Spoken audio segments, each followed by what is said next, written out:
Disaster assistance payments have been announced for flood-affected areas in the New South Wales Central West.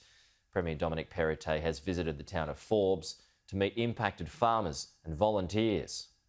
A cricket oval underwater as local roads turned to rivers. But the vast majority of homes were spared inundation as the Lachlan River reached a major flooding peak of just under 10.53 metres. There's really no major damage at the moment because the water never got really as high as it could have got.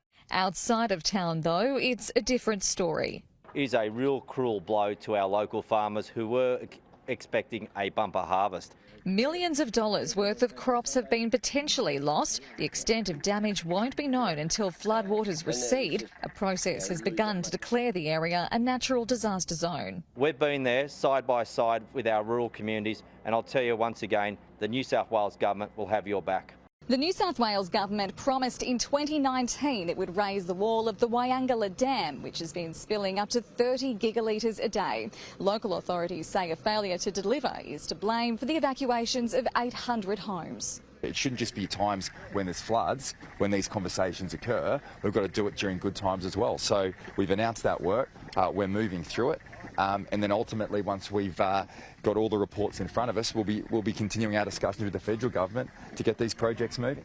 Ahead of a wet summer, New South Wales residents are being warned this is just the beginning of severe weather events in store. They're being told to have an evacuation plan ready to ease the pressure on emergency services. The storm season is well and truly upon us. Unfortunately, because of weather patterns, it's coming very close and it mirrors, it runs parallel with the bushfire season. The SES volunteers, RFS volunteers put their own lives at risk because people have been a bit lazy and not taking the precautions that they need to. After a dry couple of days, rain is expected to return to Forbes this weekend. But for now, attention turns to praise for SES volunteers who have come from across New South Wales to help out. Far away as Kempsey and Grafton.